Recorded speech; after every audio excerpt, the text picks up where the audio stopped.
Good morning. Welcome back into Wake Up America. I'm Rob Finnerty. Happy Wednesday to you. The Senate could vote before the end of the month on President Joe Biden's $1.75 trillion Build Back Better bill. That a blast from the past. The bill has kind of taken a back seat over the last couple of weeks as Democrats try to push through aggressive voting legislation. Senate Majority Leader Chuck Schumer says he wants a vote on ending the filibuster by Monday. Now, it could happen on Thursday or Friday, but he says Monday is the likely date. Joining us now for more is Pennsylvania Congressman and member of the House Foreign Affairs Committee, Congressman Dan Meuser. Good to see you again. Good morning. Good morning, Rob. So here we go. Build Back Better sounds like a blast from the past. The bill is not dead, but Joe Manchin still a definite no vote on it. Now, we know that Democrats need a win right now, badly. Why are they trying to keep this thing alive? Well, they're going for Build Back Broke, going for broke. I guess they feel it's all they have. And it's truly unbelievable, Rob, because this thing will only exacerbate every problem we have. The bill has amnesty in it. The bill has taxes on small business. The bill has an expansion of the IRS, which will largely focus itself on small business. The bill has $5 trillion of spending over the next 10 years, as per the CBO, with $2 trillion in taxes. So what we have here is a bill that is not in the interest of the American people. It's an unbelievable spending bill, and we're determined to kill it, as fortunately as Joe Manchin. Right. So Joe Biden said yesterday that the majority of not only the Senate, but the American people want this aggressive voting rights legislation, according to the Democrats, passed.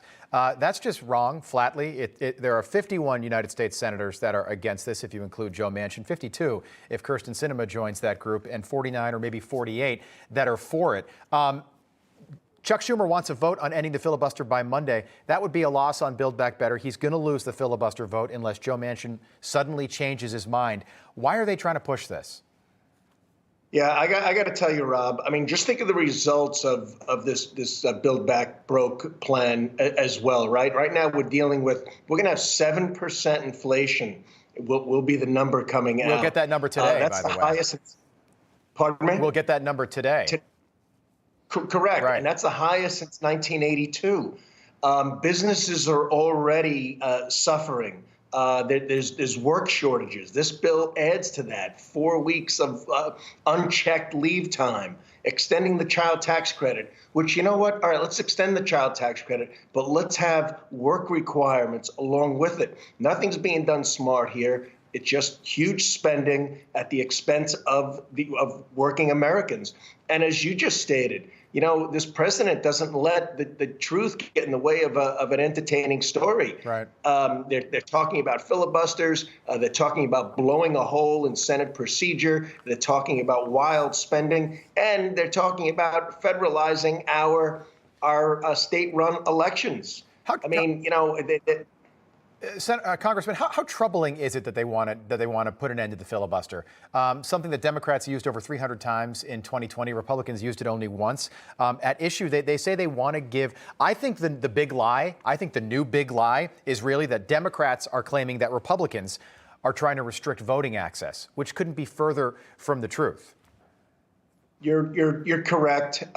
We are for as much access to voting as possible while maintaining election integrity. The bill that they're proposing in this Voting Rights Act, or Left Voting Rights Act, it's got so much in it that the American people truly need to be aware of.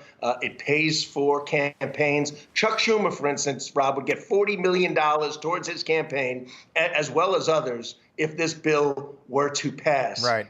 It also has automatic registration, and it allows for illegals will be voting if this were to pass. They already are in and New York City, Congressman. Exactly. It's unbelievable. It prohibits ID. Right. It prohibits the requirement for identification. So they're really going for broke is what they're doing. Yet we have to show vaccine proof of full vaccination if we want to go to a restaurant here in New York, in my home state of Massachusetts. My parents have got to do it. They're traveling internationally. They've got to show their papers, a term from a bygone era. Here's what's in the bill if this passes. Election day will start 2 weeks before the actual election with a week after to count the votes. So now we'll have a 3-week-long election instead of one day when you go to vote. Absentee ballots will be mass mailed out with no signature required. You think that opens the door to fraud? No voter ID is required, as you said, and you can serve now, food and drinks at polling stations. I have voted in 5 states. Never once before have I required a food or a drink to cast a ballot. It's laughable. Final question to you. What does it say to you that Stacey Abrams, who's running for governor in Georgia, the issue that she claims to champion is voting rights, and she chose not to show up to be with Joe Biden and the vice president yesterday? Clearly. I mean, it just shows that Joe Biden is toxic, even for Stacey Abrams. Here he comes in championing a bill that she's for, and Stacey Abrams decided to stay as far away as possible. The polling reflects that. Thank goodness the American people are informed and know what sort of track this extreme left is on. Yeah. And they don't want it. They're saying no to Joe. Yeah. Congressman, I appreciate you keeping us up to date with Build Back Better. I think a lot of people now 12 days into the new year have forgotten about that, but it is still out there. It is very much real and a possibility, and it would be absolutely devastating for millions and millions of Americans if it were to pass. Keep us posted. Come back and see us soon. That's Pennsylvania Congressman Dan Meuser with us this morning. Hey, I'm Rob Finnerty. Thanks for watching. If you enjoyed this video, please join the conversation in the comments below. Don't forget to subscribe, too. Hit the bell icon to be alerted to breaking news. And remember, there's a whole lot more on Newsmax TV, America's fastest growing cable news network. Newsmax TV, we're real news for real people.